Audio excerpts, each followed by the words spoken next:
Sojourber-Truth, or Isabella Baumfree, was an African-American abolitionist and women's rights activist. Sojourner-Truth is remembered for her love of humanity, justice, strength, and endurance. Her bust is the first sculpture to honor an African-American woman in Washington. Secretary Hillary Clinton unveiled the bust of Sojourner-Truth in Washington on April 28, 2009.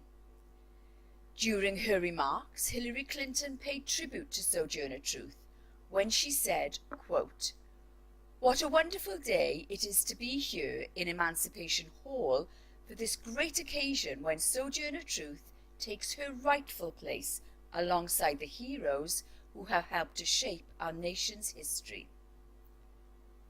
Surprisingly, the New York years of Sojourner-Truth have been both overlooked and misunderstood by many researchers and writers.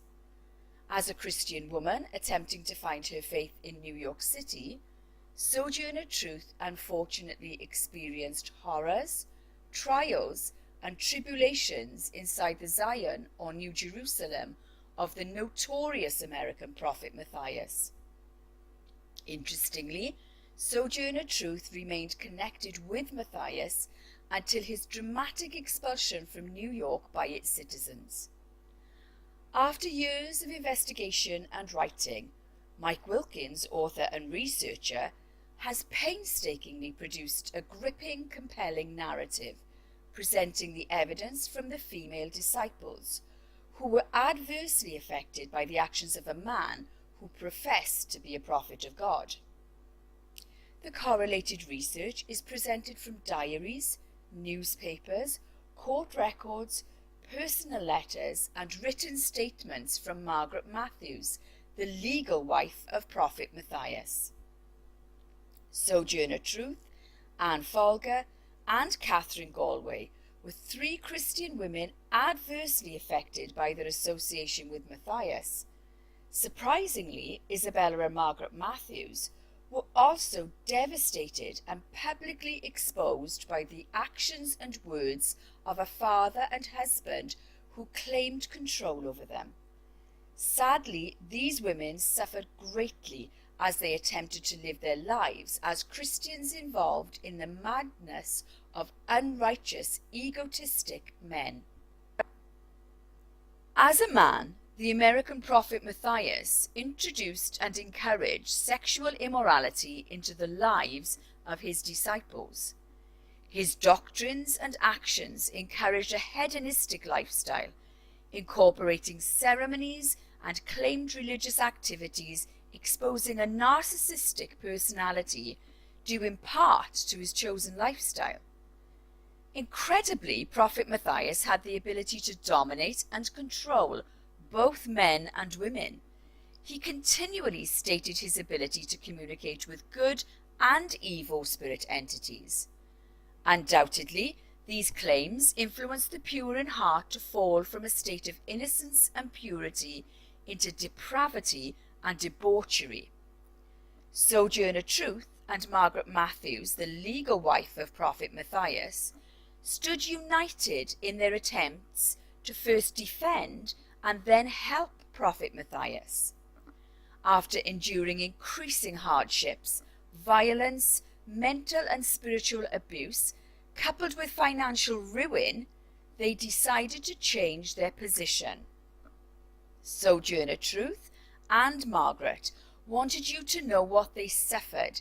Interestingly, they communicated their sufferings both verbally and in writing. This is their story. It exposes Christian suffering in what may be considered as the greatest delusion of immorality and claimed spirit communications ever perpetrated in the higher echelons of New York society. Sadly, these women also endured the horrors of living in fear and the continual pressures of claimed evil spirit communications. Incredibly, the evil spirits were called, quote, pretty devils by these women. Shockingly, we have information confirming the fear of evil spirits possessing then jumping from one human into another. From the dawn of humanity, men and women have claimed communications with both divine and demonic spirit entities. If good and evil spirit entities exist and are attempting to communicate with humanity, then a supreme God and a deceiving devil also exist. Robert Matthias evolved into the notorious American claimed prophet Matthias. His full involvement with Sojourber-Truth and the Mormon prophet Joseph Smith were hidden inside the pages of recorded 17th century history. The delusion and debauchery presented immorality which is challenging to comprehend in a civilized Christian society. This is your opportunity to experience the claimed trials and tribulations of men and women who attempted to follow American men who claim to be prophets of God. If you think you know the story, think again.